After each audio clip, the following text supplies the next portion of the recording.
பத்துரையந்தாய் போற்றி. காவாய் கனகத்திரளே போற்றி. திருச்சிற்றம்பலம் தில்லையம்பலம். பொழியர்கோன் வெப்பொழித்த புகழியர்கோன் கழல் போற்றி. ஆளிமிசை கல்மிதப்பில் அணிந்த பிரான் அடி போற்றி. வாழி திருநாவலூர் வந்தொண்டர் பதம் போற்றி. ஒளிமலி திருவாதபூரர் திருத்தாள் போற்றி. சைவத்தின் மேல் சமயம் வேறு இல்லை, அதில் சார் சிவமாம் தெய்வத்தின் மேல் தெய்வம் இல்லெனும் நான்மறை செம்பொருள் வாய்மை வைத்த சிதிருத்தேவாரமும் திருவாசகமும் இவைத்தரச் செய்த நால்வர் பொற்றாள் எம் உயிர் துணையே. தில்லைவாழ் அந்தணரே முதலாக சீர்படைத்த தொல்லையதாம் திருத்தொண்ட தொகையடியார் பதம் போற்றி. ஒள்ளையவர் புராண கதை உலகறிய விரித்துரைத்த செல்வமளி குன்றத்தூர் செக்குளாரடி போற்றி. ஈராண்டில் சிவஞானம் பெற்று எந்தமை கண்டார் இணைத்தாள் போற்றி. நாராண்ட பல்லடியார்க்கு அருள் புரிந்த அருள் நந்தி நற்றாள் போற்றி.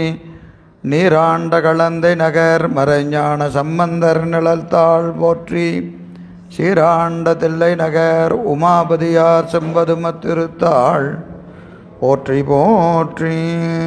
திருச்சிற்றம்பலம் தில்லையம்பலம். திருநாவுக்கரசு வளரு திருத்தொண்டின் நெறிவாழ வரிஞானத்தப முனிவர் வாகீசர் வாய்மைதிகள் பெருநாமச்சீர் பரவலுருகின்றேன் பேருலகில் ஒரு நாவுக்கு உரை செய்ய ஒண்ணாமை உணராதேன். திருச்சிற்றம்பலம் தில்லையம்பலம். எல்லாம் அல்ல ஈர்த்தென்னை ஆண்ட எந்தை பிரான் அருள் தரும் பன்னார்மொழி அம்மையுடன் அமர் திருநாவுடை பெருமானது திருவடி தாமர்களை மணமொழி மெய்களாலே வணங்கி அடியேனை இந்த சென்னரிலே ஆற்றுப்படுத்திய ஞானாசிரிய பெருமக்களுடைய திருவடி தாமரைகளை மணமொழி மெய்களாலே வணங்கி இந்த அருமையான ஞான சிந்தனையை தொடர்ந்து செவிமெடுத்து கொண்டிருக்கின்ற அத்துணை அடியார் பெருமக்களுடைய திருவடி தாமரைகளையும் மணமொழி மெய்களாலே வணங்கி மகிழ்கின்றேன். திருவருளும் குருவருளும் கூட்ட நம்முடைய மேகண்ட தேவநாயனார் அருளி செய்த சிவஞான போதமாகி இந்த ஞானப்பணுவலை தொடர்ந்தும் சிந்திப்பதற்கும் வழிபாடு செய்வதற்கும் நமக்கு திருவருள் வாய்க்கப்பட்டிருக்கிறது. அந்த வகையிலே திருவருளையும் குருவருளையும் மீள ஒரு முறை வணங்கி நாம் கடந்த வகுப்பு வரை இந்த சிவஞான போதத்தை சிந்திப்பதற்கான கருவிகளாக சொல்லப்படுகிற பல்வேறு கருத்துக்களை நாம் சிந்தித்திருக்கிறோம். முதல்ல சிறப்பு பாயிரம் என்ற வகையில் மலதலை உலகில் மாயிருள் துமிய பலர்புகழ் ஞாயிறு படரின் அல்லதை காண்டல் செல்லா கண்போல் ஈண்டிய பெரும்பெயர் கடவுளில் கண்டு கண்ணுருள் தீர்ந்து அருந்துயர் குரம்பையில் ஆன்மா நாடி மயர்வர நந்திமுனத்து அளித்த உயர் சிவஞான போதம் உரைத்தோன் பெண்ணை புனல்சூழ் வெண்ணெய் சுவேதனன் பொய்கண்ட கன்ற மெய்கண்ட தேவன் பவனணி வன்பகை கடந்த தவறடி புனைந்த தலைமையோரே என்று சிறப்பு பாயிரத்தை சிந்தித்தோம். அடுத்தது மங்கள வாழ்த்து என்று சொல்லக்கூடிய வகையில் நம்முடைய விநாயகப் பெருமானை வணங்கும் முகத்தானாக கல்லால் நிழல் மலைவில்லார் அருளிய பொல்லார் இணைமலர் நல்லார் புனைவரே என்று மூத்த பிள்ளையாரை வணங்கி அவையடக்கம் என்கின்ற வகையிலே தம்மை உணர்ந்து தமையுடைய தன்னுணர்வார் எம்மை உடைமை எமை இகழார் தன்னை உணரார் உணரார் நுடங்கி ஏந்து தம்மிற் புணராமை கேளாம் புறன் என்கின்ற வகையிலே அவைக்கு அடங்கியும் அவையை அடக்கியும் என்கின்ற வகையிலே அந்த அவையடக்கத்தை செய்து அதன் தொடர்ச்சியாக சமயங்களினுடைய வகைகள் என்று சொல்லக்கூடிய வகையிலே புறப்புறம் புறம் அகப்புறம் அகம் என்று 4 வகை சமயங்கள், ஒவ்வொன்றிலும் 6 சமயங்கள் என்று 24 சமயங்களுடைய கருத்துக்களை எல்லாம் ஒருவாறு தொகுத்து சிந்தித்து பிறகு நியாயங்கள் என்று சொல்லக்கூடிய வகையில் சில நியாயங்களை எல்லாம் இதுவரைக்கும் சிந்தித்து இருக்கிறோம். இதெல்லாம் இந்த வடமொழியில் பூர்வாங்கம்னு சொல்லுவாங்க. ஒரு பூர்வாங்கம், ஒரு செயலை தொடங்குவதற்கு முன்பாக செய்யக்கூடிய செயல்கள், அதற்கு பூர்வாங்கம் என்று வடமொழியில் சொல்லுவாங்க. அது மாதிரி இப்போ நம்ம நூற்பாவுக்கு முன்பு சிந்திக்க வேண்டியவற்றையெல்லாம் சிந்தித்து அமர்ந்திருக்கிறோம். அந்த வகையில் இன்று நாம் முதல் நூற்பாவை சிந்திக்க இருக்கிறோம். நேரடியாக நூற்பாக்குள்ளே போயிடலாம். சிவஞான போதம் 12 நூற்பா, 2 அதிகாரம், 4 இயல். இதில் முதல் அதிகாரம் பொது அதிகாரம். முதல் இயல் என்னதுங்க? பிரமாண இயல். பிரமாண இயல், உண்மை இயல் என்று சொல்வோம். ஒரு பொருளினுடைய இருப்பை சொல்லக்கூடியது. அந்த வகையில் முதல் நூற்பா எதற்கு பிரமாணம்? பதிக்கு பிரமாணம். பதிக்கு பிரமாணம். அவன், அவள், அது எனும் அவை மூவினைமையின் தோற்றிய திதியே ஒடுங்கி மலத்து உளதாம் அந்தம் ஆதி என்பனார் புலவர் என்பது சூத்திரம். எப்பவுமே சூத்திரம் சொல்லுகிற போதே அதோடு என்ன இருக்கணும்? கருத்துரையும் சொல்லணும். நூற்பா படிக்கிற போதே நம்ம எப்படி படிக்கணும்? கருத்துரையோடு படிக்கணும். அவன், அவள், அது எனும் அவை மூவினைமையின் தோற்றிய திதியே ஒடுங்கி மலத்து உளதாம் அந்தம் ஆதி என்பனார் புலவர் என்பது சூத்திரம். என்பது சூத்திரம். எண்ணுதலிற்றோ எனின் சங்கார காரணனாய் உள்ள முதலையே முதலாக உடைத்து என்பது உணர்த்துதல் நுதலிற்று. என்பது உணர்த்துதல் நுதலிற்று. இப்போ இதற்கு நாம் சில விளக்கங்களை பார்க்க இருக்கிறோம். இது கொஞ்சம் கவனமாக இதை கையாளணும். இதற்கு நான் சொல்லக்கூடிய விளக்கம் இருக்குது பாருங்க. அந்த விளக்கத்தை அப்படியே எழுதணும். நம்ம தொகுத்து நம்ம தகுந்த மாதிரி அதை எழுத முடியாது. இதற்கான விளக்கம் எப்படி இருக்கணும்னா, இப்போ நான் சொல்லுகிற மாதிரியே சொல்லணும். ஏங்க அப்படி தான் சொல்லணுமா, வேறு மாதிரி சொல்லக்கூடாதா அப்படின்னு கேட்டால் அதற்கு காரணங்கள் உண்டு. ஏன் அதை அப்படி சொல்லுகிறோம் என்பதற்கு காரணம் உண்டு. அதை நம்ம பின்னாடி விளக்குகிற போது நான் உங்களுக்கு சொல்லுகிறேன். அவன், அவள், அது எனும் அவை. அவை இதோட இங்கே நிறுத்தணும். இது ஒரு கோடு போட்டுக்குங்க. அவை என்பதற்கு என்னதுங்க? அவைக்களம், கூட்டு. நான் மேலவை கீழவைன்னு சொல்கிறோமா இல்லைங்களா? பல தொகுப்பு இருந்துன்னா அதுக்கு என்ன பேருங்க? அவைன்னு பேர். பேரவை சொல்கிறோமா இல்லைங்களா? பேரவைன்னா என்னது? மக்கள் கூடியிருந்தா, இப்போ எம்எல்ஏ கூடியிருந்தா அது ஒரு அவை. எம்பி கூடியிருந்தா அது ஒரு அவை சொல்கிறோமா இல்லைங்களா? அதுதான் அவை. அவை என்பது அவைக்களம். அவைக்களம் தொகுப்பு. தொகுப்பு எதனுடைய தொகுப்பு? அவன், அவள், அது எனும் அவை. இப்போ அவை என்பது பன்மை சுட்டு, பல பொருள்கள். அந்த பல பொருள்கள் எதுன்னு கேட்டால் அவன், அவள், அது எனும் அவை எனப்படும் அவை. எனப்படும் அவை. இந்த அவன், அவள், அது என்பதை விளக்கம் எழுதுகிற போது எப்படி எழுதணும்னு கேட்டிங்கன்னா, அவன், அவள், அது எனும் பலவாய் சடமாய் எழுதிக்கணும். அப்படியே எழுதணும் விளக்கம். நீங்கள் எழுதி வச்சுக்கணும், என்ன பார்க்கக்கூடாது. இதுதான் விளக்கம் அதுக்கு. அவன், அவள், அது எனும் அவை எப்படிங்க?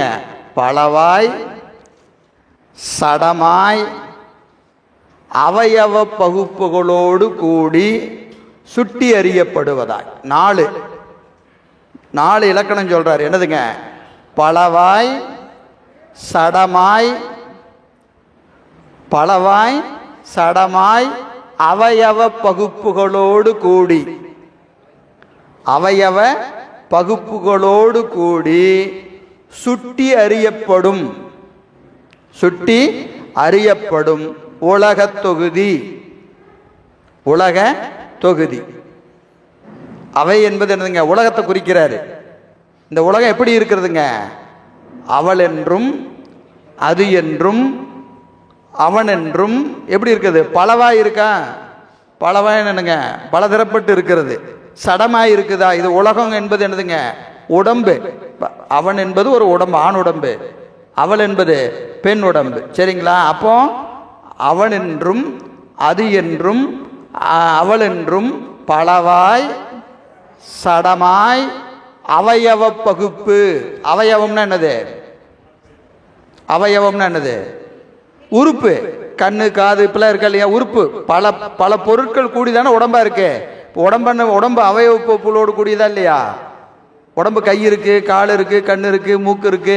இப்போ என்னதுங்க, எல்லாம் கூடினாதான் என்னது ஒரு உடம்பு. இதை பிரிக்கலாமா இல்லையா? கை தனியாக பிரிக்கலாம், காலை தனியாக பிரிக்கலாம். அப்படி பிரிக்கக்கூடியதாக இருந்தால் என்னதுங்க? அவயவ பகுப்பு. அவயவ பகுப்பு. சுட்டி அறியப்படுவது. இது இது ஆண், இது பெண், இது நீ, இது நான். என்ன செய்யலாம்? எதை சுட்டலாம்? எதை சுட்டலாம்? உடம்பை சுட்டலாம், உயிரை சுட்ட முடியாது. சுட்டி அறியப்படுவது எது? உடம்பு. சரிங்களா? அப்போ இந்த உலகம் பலவாயிருக்கும், சடமாயிருக்கும், அவயவ பகுப்புகளோடு இருக்கும், சுட்டி அறியப்படும். இந்த 4 இலக்கணம் சொல்றார். எதுக்கு? உலகத்துக்கு. உலகத்துக்கு 4 இலக்கணம் சொல்றார். இந்த 4ஐயும் நீங்க மனப்பாடம் பண்ணி வச்சுக்கணும், வேற வழி இல்லை. இந்த இந்த நான் இப்போ சொல்லக்கூடிய இந்த பொருள் நீங்க எப்படி செய்யணும்? மனப்பாடம் தான் பண்ணிக்கணும், வேற வழி இல்லை. ஏன்னு கேட்டீங்கன்னா என்னது, எல்லாத்துக்கும் ஒரு காரணம் இருக்கு. இப்போ இந்த 4 ஏன் சொல்றேன்னு பின்னாடி விளக்குறேன். புரியுதுங்களா? சரி. அப்போ அவன் என்றும் அவள் என்றும் அது என்றும் பலவாய் சடமாய் அவயவ பகுப்புகளோடு சுட்டி அறியப்படுகிற உலக தொகுதி.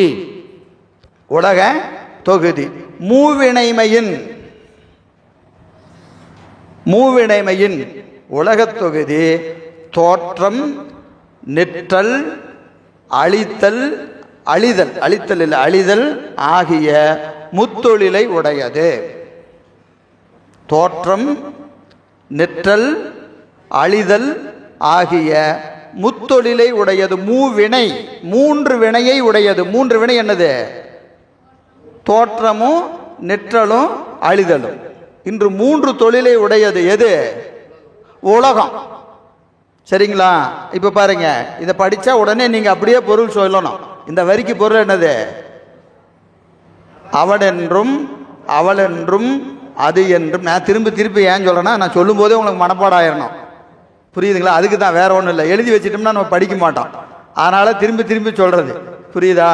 அவன் என்றும் அவள் என்றும் அது என்றும் பலவாய் சடமாய் அவயவ பகுப்புகளோடு சுட்டி அறியப்படுகிற உலகத் தொகுதி தோற்றம், நிற்றல், அழிதல் ஆகிய 3 தொழிலை உடையது.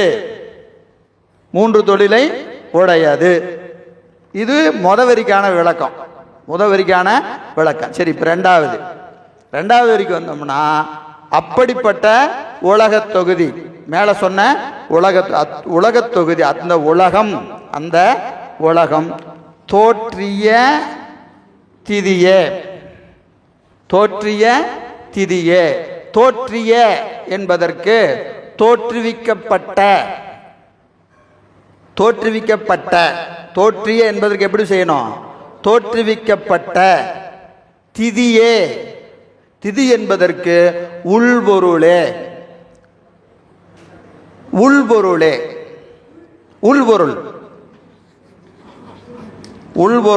இல்பொருளா உள்பொருளான்னா கேள்வி கேட்டோம் தெரியுங்களா? யார்கிட்ட கேள்வி கேட்டோம்?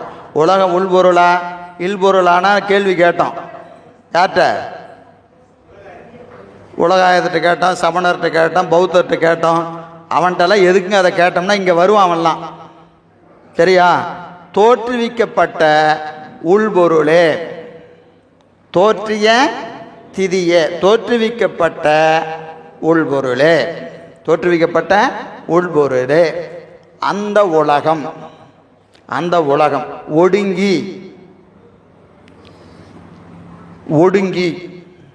ஒடுங்கி என்பதை கொஞ்சம் விரிச்சுக்கணும். ஒடுங்கி என்பது எப்படின்னு கேட்டீங்கன்னா, தோற்றுவிக்கப்பட்ட உலகம் ஒடுங்கும். யார்கிட்ட ஒடுங்கும்? ஒடுங்கியினிடத்து ஒடுங்கும். யார்கிட்ட ஒடுங்கிதான் கொஞ்சம் சொல்லிட்டு அப்புறமா எழுதிக்கங்க. சரியா? இதை விளக்குறேன், அதுக்கப்புறம் எழுதிக்கங்க. ஒடுங்கினா யாருங்க? இறைவன். இறைவனுக்கு ஒடுங்கின்னு ஒரு பேர் இருக்கு. ஒடுக்கத்தை செய்பவனை ஒடுங்கி என்றார். ஒரு வேலையை சேரவனை நாம் என்ன செய்கிறோம்? அந்த பேர் சொல்லி சொல்கிறோமா இல்லையா? என்னது? பொன்னான். பொன்னான் அப்படின்னு என்னது? பொன் வேலை செய்பவன். தச்சு வேலை செய்பவன் தச்சன். அப்போ அந்த வேலையை செய்பவனுக்கு அந்த வேலை என்னவா வருது?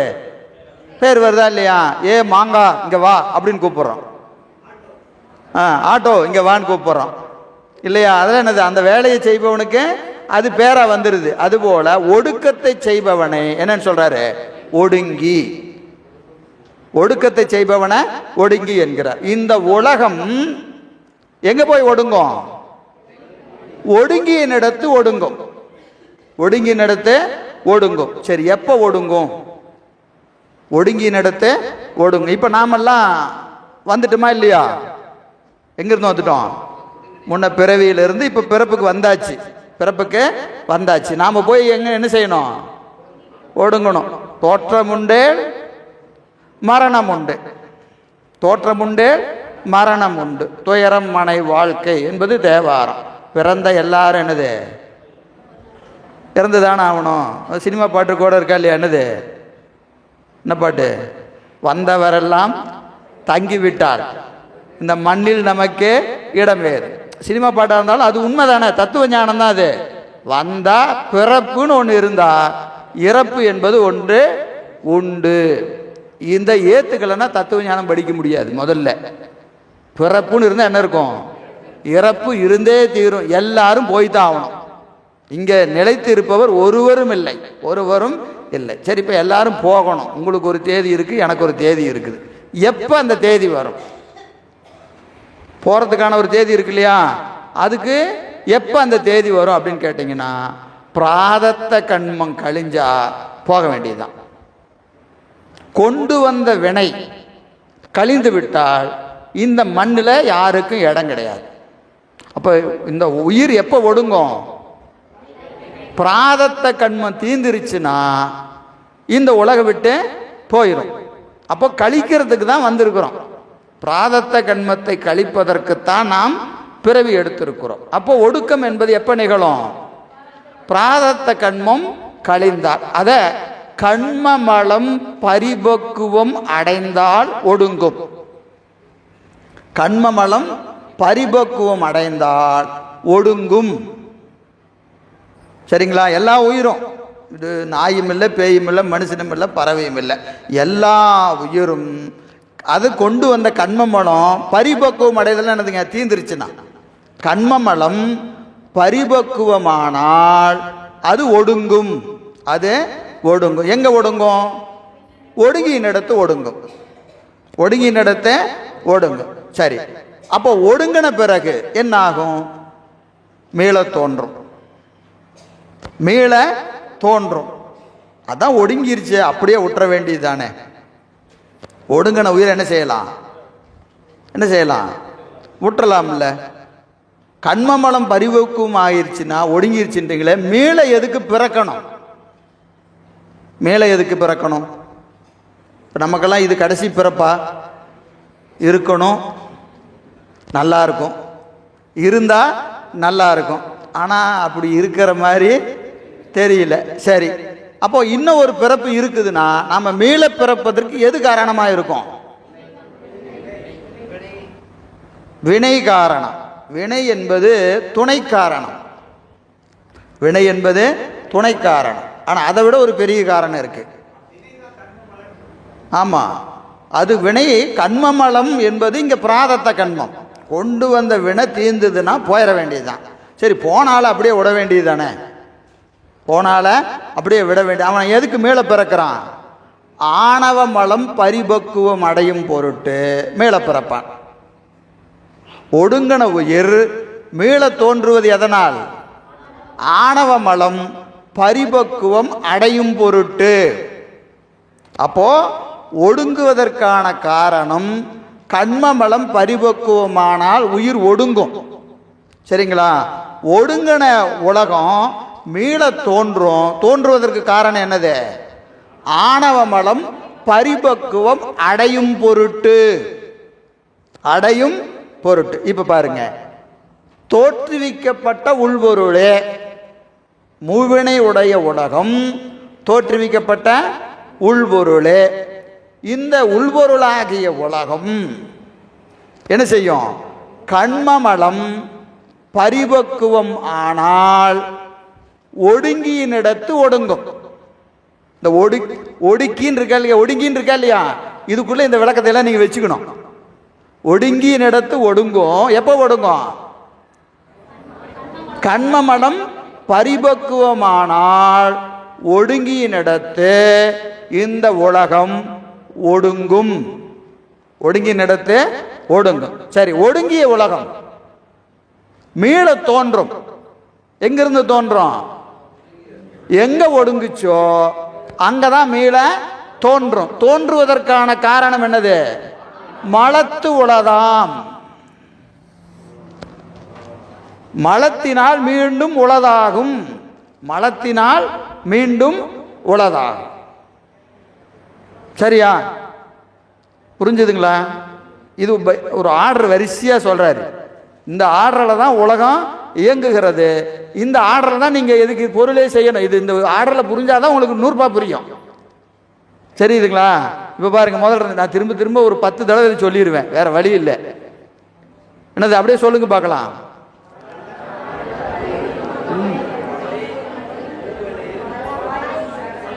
பலவாய் சடமாய் அவயவ பகுப்புகளோடு கூடி சுட்டி அறியப்படுகிற உலகத் தொகுதி தோற்றம், நிற்றல், அழித்தல் ஆகிய 3 தொழிலை உடையது.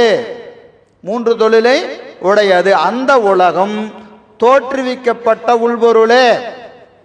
தோற்றுவிக்கப்பட்ட உள்பொருளே. இந்த தோன்றிய உலகம் கண்மபலம் பரிபக்குவம் ஆனால், கண்மமலம் பரிபக்குவமானால் ஒடுங்கியினிடத்து ஒடுங்கும். ஒடுங்கியினிடத்து ஒடுங்கும். ஒடுங்கிய உலகம் ஆணவமலம் பரிபக்குவம் ஆகும் பொருட்டு மீள தோன்றும். மீள தோன்றும். எனவே அந்தத்தை செய்கிற அந்தம் என்பது என்னதுங்க? அந்தத்தை செய்கிற சங்கார காரணனே. அந்தத்தை செய்கிற சங்கார காரணனே உலகிற்கு ஆதி முதற்கடவுள். ஆதி என்பது என்னதுங்க? முதற்கடவுள். அந்தத்தை செய்கிற சங்கார கடவுளே உலகிற்கு ஆதி, அதாவது முதற்கடவுள் என்று அளவை நூலார் என்மனார் புலவர் இருக்கா இல்லைங்களா? இந்த புலவர் யாரு? பாட்டு பாடுறவர் இல்லை, பாட்டு பாடுற புலவர் இல்லை. அளவை நூல் அறிந்தோர். அளவை நூல் அறிந்தோர். அளவை நூல் என்பது என்னது? தர்க்கம், லாஜிக்கு. இறைவன்னா உலகத்திற்கு முதல்வன் என்று நிறுவனம். எப்படி நிறுவனம்? தர்க்க ரீதியா நிறுவனம், லாஜிக்கலா. நீ உனக்கு ஒத்துக்கிட்டாலும் சரி ஒத்துக்காட்டும் சரியா, எங்களுக்கு சிவபெருமான் தான் கடவுள் அப்படிலாம் சொல்லக்கூடாது. புரியுதுங்களா? என்ன செய்யணும்? தர்க்கத்துல நீ உன் கருத்தை சொல்லு, அந்த கருத்து தப்புன்னு நிறுவி இந்த கருத்தை என்ன செய்யணும்? உறுதி செய்யணும். அப்போ அது எதை கொண்டு நிறுவனம்? அளவை கொண்டு.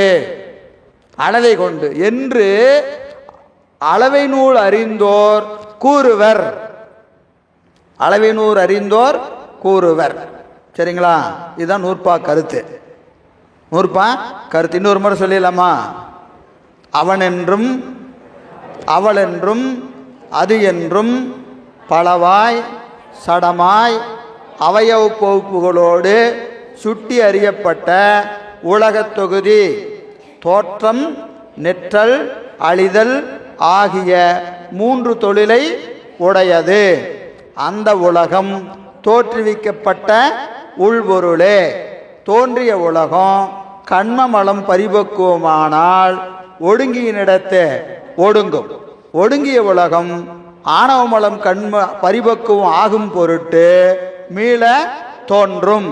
எனவே அந்தத்தை செய்கிற சங்கார கடவுளே உலகிற்கு ஆதி என்று அளவினூல் அறிந்தோர் கூறுவர்.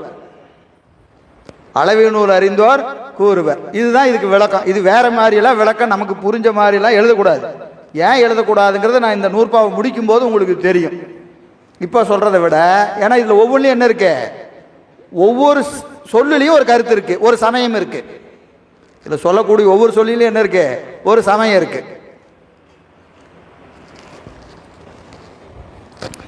என்பது சூத்திரம், என்பது சூத்திரம், என்பது சூத்திரம். எண்ணுதலிற்றோ, நுதலுதல் என்னதுங்க,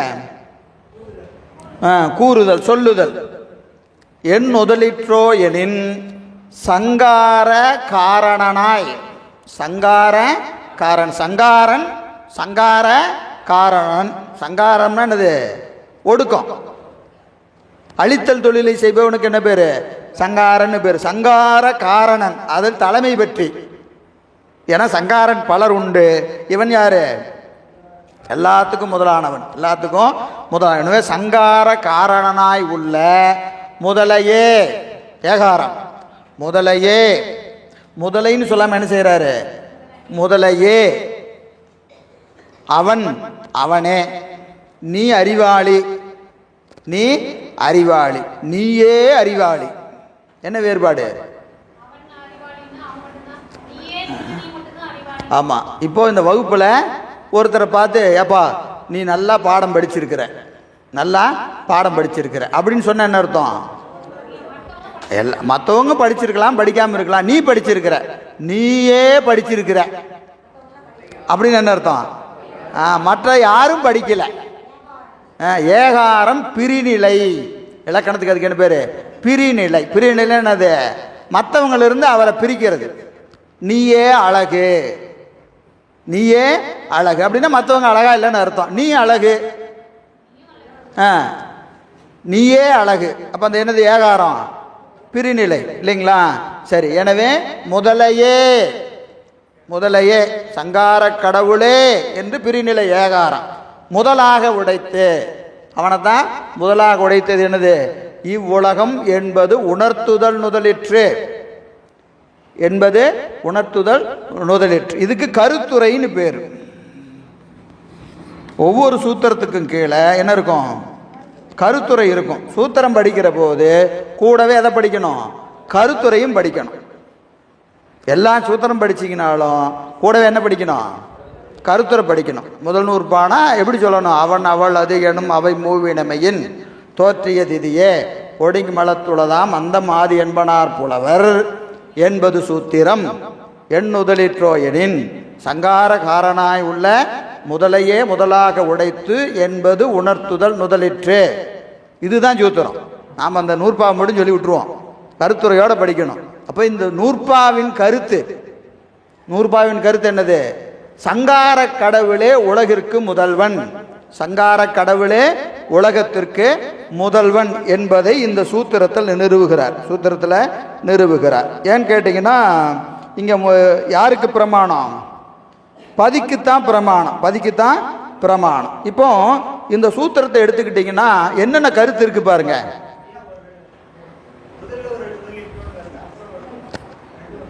என்னங்கய்யா, சங்கார அதுதான் என்பது உணர்த்துள்ள, அதுதே தான், ஒன்று தான். சரியா? சரி. இப்போ பாருங்க, இந்த சூத்திரத்துக்குள்ள எத்தனை கருத்து இருக்கு பாருங்க. எனும் அவை, எனும் அவை மூவினை உடைமையன், இது ஒரு கருத்து. உலகம் தோன்றி நின்று ஒடுங்கும், தோன்றி நின்று ஒடுங்கும் என்பது ஒரு கருத்து. சூத்திரத்தில் என்னென்ன கருத்து இருக்கு பாருங்க. முதல் கருத்து என்னது, உலகம் முத்தொழிலை உடையது, உலகம் முத்தொழிலை உடையது என்பது ஒரு கருத்து. ரெண்டாவது, உலகம் உள்பொருளே, உலகம் உள்பொருளே. மூணாவது கருத்து, அந்த உலகம் ஒடுங்கியினிடத்து ஒடுங்கும், மூணாவது கருத்து. நாலாவது கருத்து, அது மீள ஒடுங்கினிடத்து தோன்றும். அஞ்சாவது கருத்து, உலகத்திற்கு அவனே முதல்வன். 5 கருத்து இருக்கா, இருக்கா இல்லையா? என்னென்ன கருத்து? உலகம் முத்தொழில் படும், அது விளக்கமா சொல்றாரு. அது அவன் என்று அவள் என்றும் பலவாய் சடமாய் சுட்டி எறிப்பட்ட உலகம் சொல்லி 3 தொழிலை உடையது என்பது ஒரு கருத்து. ரெண்டாவது கருத்து, உலகம் உள்பொருளே. மூணாவது, அது ஒடுங்கினிடத்து ஒடுங்கும், ஒடுங்கிய உலகம் மேலே தோன்றும். எனவே அந்தத்தை செய்கிற சங்கார கடவுளே உலகத்திற்கு ஆதியும் செய்வான். இப்போ 5 கருத்து இருக்கு, 5 கருத்து இருக்குது. இதுல சூத்திர கருத்தா என்ன வைக்கிறாரு? இது சூத்திர கருத்தா எதை சொல்றாரு? உலகத்திற்கு அவனே முதல்வன். இந்த 5வது கருத்தை தான் சூத்திர கருத்தா வச்சிருக்கிறாரு. புரியுதா? நான் நிறைய கேள்வி கேட்பேன், கூடவே நீங்க பதில் சொல்லணும். பதில் சொல்லாட்டி நான் எதுக்கு கேள்வி கேட்கிறேனாவது தெரிஞ்சுக்கணும். 5 கருத்து இருக்கிற சூத்திரத்துக்கு சூத்திர கருத்தை எதை வச்சிருக்கிறாரு? 5வது கருத்தை தான் வச்சிருக்கிறாரு. ஏன் இதை வைக்கலாமே இதை வைக்கலாமே இதெல்லாம் வைக்காம ஏன் 5வது கருத்தை வச்சிருக்கிறாரு அப்படின்னு கேட்டா, இந்த 4 கருத்தும் இதை நிறுவனத்துக்கு தான். எதை நிறுவனத்துக்கு? உலகத்திற்கு இறைவனே முதல்வன் அப்படின்னு தான் சொல்லணும். அவரோட கருத்து, மெய்கண்டாருடைய கருத்து, உலகத்திற்கு அவனே முதல்வன். இதுதான் சூத்திரத்தை சொல்லணும். சும்மா சொன்னா நம்ம என்ன செய்வோம்? எங்க கடவுள் இருந்தாங்க முதல்வன் அப்படின்னு ஆளாளு கை தூக்குவாங்களா இல்லையா? அந்த 24 பேர் இருக்காங்களா இல்லையா? யாரு? இந்த சபையில 24 பேர் இருக்கிறதா நீங்க இந்த சிவஞான போதம் முடிகிற வரைக்கும் ஞாபகம் வச்சுக்கணும். இந்த சபையில் எத்தனை பேர் இருக்கிறாங்க? 24 சமயத்தார் இருக்கிறாங்க. இதுல சிவபெருமானை ஏற்றுக்கொள்ளக்கூடியவர் 12 பேர். 12 பேர் என்ன பண்றாங்க? சிவபெருமானை ஏற்றுக்கிறாங்க. யாரு? அகச்சமயம், அகப்புற சமயம். அகச்சமயமும் அகப்புற சமயமும் சிவபெருமானை முழுமுதற் கடவுளாக ஏற்றுக்கொண்டவர்கள். அவங்களை பற்றி பிரச்சனை இல்லை. மீதி 12 பேர் கடவுள் இல்லைன்னு சொல்றவன் இருக்கிறான். இவர் தாங்க கடவுள்னு சொல்றவன் இருக்கிறானா இல்லையா? கடவுள் இல்லை என்று சொல்பவனும் இவர்தான் கடவுள் என்று சொல்பவனும் 12 பேர் இருக்கிறான். அவன்கிட்ட போய் நீங்க உலகத்திற்கு முதல்வன் சிவபெருமான் அப்படின்னு சொன்னா என்ன சொல்லுவான்? அரே ஐயா, எங்க ஆளும் தான் முழு முதற் கடவுள். இதான் பாருங்க, எங்க நூலை சொல்லியிருக்கா இல்லையா? எங்க நூலை எடுத்து பார்த்தா சொல்லியிருக்கு. எங்களுக்கு முதல் கடவுள் யார் சொல்லியிருக்கு? பாஞ்சராத்திரிகர். வாசுதேவனே உலகத்திற்கு முதல் கடவுள்னு சொல்லியிருக்கு. பிரம்மதேவனே உலகத்திற்கு முதல் கடவுள் எங்க நூல் சொல்லியிருக்கு. இப்படி ஒவ்வொரு சமயம் என்ன செய்வாங்க? நாம சொல்ற கருத்தை ஏத்துக்க மாட்டாங்க. ஏத்துக்குவாங்களா? ஏத்துக்க மாட்டாங்க. அப்போ அவர்கள் ஏற்றுக்கொள்ளக்கூடிய வகையில் நீங்க என்ன செய்யணும்? கருத்தை சொல்லணும். கருத்தை சொல்லணும். அதற்காகத்தான் 5வது கருத்தா இதை வைக்கிறார். இதற்கு துணை செய்கிற கருத்து எத்தனை? 4. இந்த 4 கருத்தும் எதற்கு துணை செய்கிறது? அந்தமே ஆதி. அந்தம் என்பதற்கு இங்கேயும் ஒரு ஏகாரம் வச்சுக்கணும். அந்தமே, அந்தமே ஆதி, அந்தமே ஆதி என்பனார் புலவர். என்பனார் புலவர். சரி, இப்ப இந்த கருத்துரை பாருங்க. இந்த கருத்துரை செய்கிற போது சங்காரம் என்பது 5 சங்காரம் இருக்கிறது. முதல்ல கருத்துரை பார்த்துட்டு 100 பாவை விரிச்சுக்கலாம்.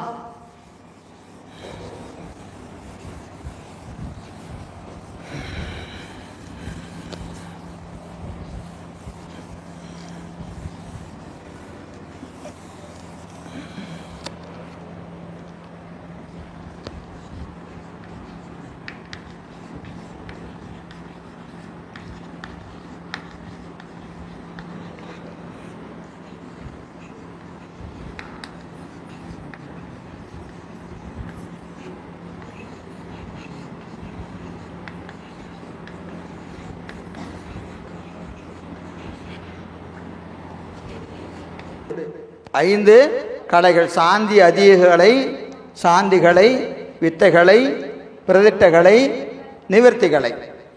நிவர்த்தி கலை 5 கலைகள் உண்டு. 5 கலைகள் உண்டு. இதற்கு அத்துவான்னு சொல்லுவாங்க. கலைகள், புவனம், தத்துவங்கள், மந்திரம், பதம் என்று 6 இருக்கு. இதுல இந்த கலைகளில் தான் எல்லாம் ஒடுங்கும். எல்லாம் எதில் ஒடுங்கும்? கலையில் ஒடுங்கும். கலை போய் திரோதான சக்தியில் ஒடுங்கும். திரோதான சக்தி சக்தியில் ஒடுங்கும். சக்தி போய் சிவத்தில் ஒடுங்கும். இது 8ஆம் நூற்பாலை விரிவாக நாம் பார்ப்போம். சிவஞான போதம் 8ஆம் நூற்பாலை இதனுடைய விரிவில் எங்கே இருக்கு? 8 அத்துவா சுத்தி என்று வருகிற இடத்துல இது விரிவாக இருக்கு. நம்ம அங்கே பார்த்துக்கலாம். இங்கே 5 கலைகள் இருக்கிறது. சாந்தி அதீத கலை, சாந்திகளை, வித்தைகளை, பிரதிஷ்டிகளை நிவர்த்திகளை. இந்த ஒவ்வொரு கலைகளிலும் புவனங்கள் இருக்கின்றன. புவனங்கள் இதில் 108 புவனம் இருக்கு. இதில் 57 இந்த எண்ணிக்கையில் கொஞ்சம் முன்னப்பண்ண இருக்கலாம், எனக்கு நினைவில் இருக்கிறத எழுதுகிறேன், ஏதாவது மாற்றம் இருந்தால் பார்த்துக்குங்க. இதில் 15 56 56 வித்தைகளையில் 3/28 நினைக்கிறேன், 3/21 சரியா? சாந்திகளையில் சரி எண்ணிக்கை எனக்கு சரியாக ஞாபகம் இல்லை, 224 மொத்தம் 224 புவனம். 27 18 15 ரைட், மொத்தம் 224 வருதா பார்த்துங்க. 224 புவனம்.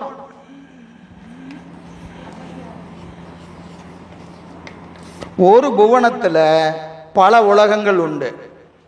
இப்போ நாம் இருக்கிறது ஒரு உலகம். இப்போ சூரிய குடும்பம்னு சொல்கிறோமா இல்லைங்களா? எத்தனை கோள்? 7 கோள்கள் இருக்கிறது. ராகு கேதோட 9 கோள் வச்சுக்கிறோமா இல்லையா? இது என்னது? ஒரு உலகம். இந்த மாதிரி பல உலகங்கள் சேர்ந்தால் ஒரு புவனம், ஒரு புவனம். இப்படி இந்த நிவர்த்திகளையில் மட்டும் எத்தனை இருக்கு? 108 புவனம் இருக்கு. 108 புவனம் இருக்கிறது. இதற்கு அதிபதி பிரம்மா. இதுக்கு திருமால், இதுக்கு உருத்திரன்,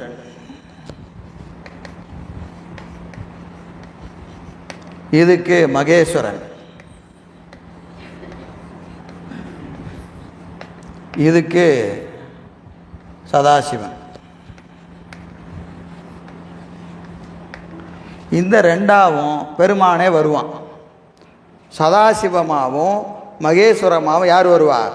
பெருமானே நேராக வருவார், நேராக வருவார்.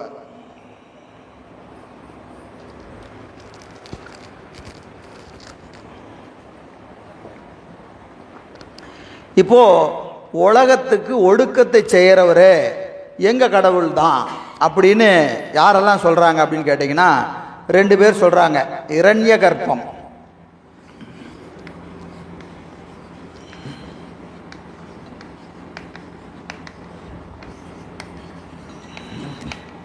இன்னொன்று பாஞ்சராத்திரியம்.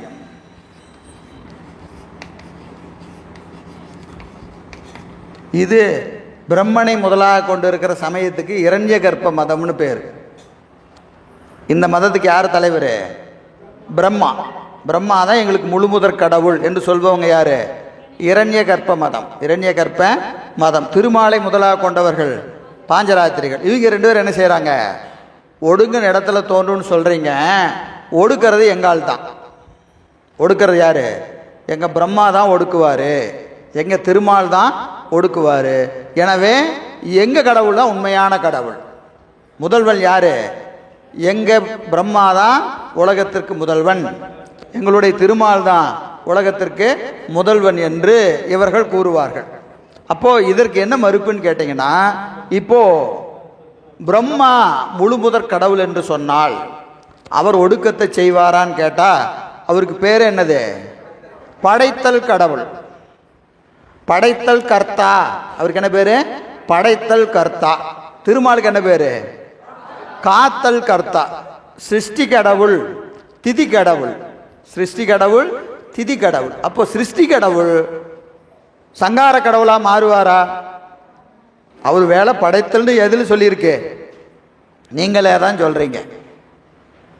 படைக்கிறது அவர் வேலைன்னு யார் சொல்றா? அவர்களே அதை ஏற்றுக்கொள்க. படைக்கக்கூடிய ஒருவன் அழிப்பானா? ஐயா அதெல்லாம் வேற, அது புராணம். இங்கே நீங்கள் லாஜிக் வாங்க. இவன் படைத்தல் கடவுள், அவரு அழித்தல் கடவுள். எனவே இவர்கள் 2 பேரும் என்ன செய்ய மாட்டாங்க? ஒடுக்கத்தை செய்ய மாட்டாங்க. ஒடுக்கத்தை செய்ய மாட்டாங்க. இல்லைங்க செய்வாங்க, இல்லை செய்வாங்க அப்படின்னு சொன்னா கூட அவருடைய அதிகாரம் எங்க இருக்கு? இந்த 108 புவனங்கள்ல இருக்கு. பிரம்மா மூல அழித்தல் கடவுள் இல்லை, ஒரு வேளை அவர் அழிப்பதாக வைத்து கொண்டாலும் அவர் எதை அழிக்கலாம்? இந்த 108 புவனங்களுக்குள்ளதான் அவர் அழிச்சுக்கணும் இல்லைங்களா? திருப்பத்தூர் கலெக்டர் போய் தருமபுரி டிஸ்ட்ரிக்டில் போய் உன்னை பிடிக்க முடியுமா? அவர் என்ன சொல்லுவார்? யோ, உன்னோட ஜூடிஷியேஷன் எதியா, நீ எதுக்கு அங்கிருந்து இங்கே வந்த? உன் அதிகார எல்லையில் தான் நீ இருக்கணும். அதிகார எல்லையை தாண்டி யார் வர முடியாது. இவர் எல்லைக்குள்ள அவரு போகக்கூடாது, அவர் எல்லைக்குள்ள இவர் போகக்கூடாது இல்லைங்களா? அப்போ இவருக்கு அதிகார எல்லை எது வரைக்கும் இருக்கு? இந்த நிவர்த்திகளை புவனங்களை படைக்கலாம், காக்கலாம், அழிக்கலாம். முதல்ல அவர் அழிக்க மாட்டாரு. உங்க பிரகாரம் அழிக்கிறான்னு வைத்து கொண்டாலும் அவர் எதை அழிக்கலாம்? 108 புவனங்களை அழிக்கலாம். 108 புவனங்களை அழிக்கலாம். அதே மாதிரி திருமால் 54 அழிக்கலாம். ஆனா அவர் இவரை விட சுப்பீரியர். யாரை விட? பிரம்மாவுக்கு மேல இருக்கிறார். அப்ப இவருக்கு அதிகாரம் எது வரைக்கும் இருக்கு? இந்த 108க்கும் கூட இருக்கு. 56லையும் அழிக்கலாம், கீழே இருக்கிறதையும் அழிக்கலாம். அவருக்கு அதிகாரம் கீழே இருக்கு, மேலே கிடையாது இல்லையா? நம்ம இருக்கிறோம்னா நம்ம அதிகாரம் எங்க இருக்கும்? இப்போ தாசில்தார் அதிகாரம் எங்க இருக்கும்? விஓட்ட இருக்கும். ஆர்ஐட்டு விஓட்டு இருக்கும். தாசில்தார் அதிகாரம் இன்னொரு தாசில்தார்கிட்ட போவாரா? போக மாட்டார். ஒரு சப் கலெக்டர்கிட்ட போவாரா? போக மாட்டார். கலெக்டர்கிட்ட போவாரா? போக மாட்டார். ஏன்? அவங்கெல்லாம் மேலே இருக்கிறவங்க. மேலே இருக்கிறவங்கள்கிட்ட இவர் போக முடியாது, இவருக்கு அதிகாரம் செலுத்த முடியாது. கீழே இருக்கிறவங்கள்ட்ட அதிகாரம் செலுத்தலாம். 10 ஆரை இருப்பாங்களா இல்லையா? ஒரு தாசில்தாருக்கு இருப்பாங்க. ஒரு 10 ஆரை 5 ஆரை இருப்பாங்க. அவருக்குள்ளே இவர் அதிகாரம் செஞ்சுக்கலாம். மேலே இருக்கிறவர்கிட்ட போய் என்ன செய்ய முடியாது. அவர் சொல்கிறது தான் இவர் கேட்கணுமே ஒழிய இவர் சொல்கிறத அவர் கேட்க மாட்டார். அப்போ அதிகார வரம்பு கீழே இருக்குமே ஒழிய என்ன இருக்காது, மேலே இருக்கு. அப்போ திருமாலுடைய அதிகாரம் 56 புவனங்களில் இருக்கும், கீழேயும் இருக்கும். ஆனால் மேலே இருக்கக்கூடிய வித்தைகளைக்கு அவர் போக முடியாது. வித்தைகளைக்கு அவர் போக முடியாது. எனவே இவர்கள் ஒருவேளை ஒடுக்கினாலும், யாரு? திருமாலோ பிரம்மனோ உலகத்தை ஒடுக்கினாலும் அவர்கள் செய்வது ஏகதேச சங்காரம். ஏகதேச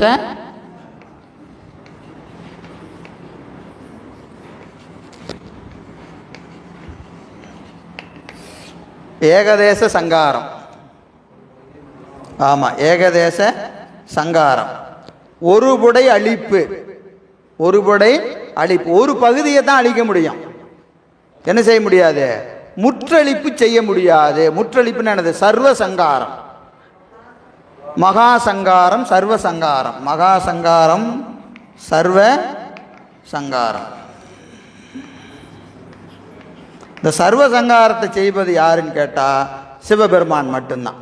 சிவபெருமான் ஒருவனே சர்வ சங்காரம் செய்கிற அதிகாரம் உடையவன். காரணம், அவன் இந்த சாந்தி அதீதகளையை தாண்டி பரசிவமாக நிற்கிறான்.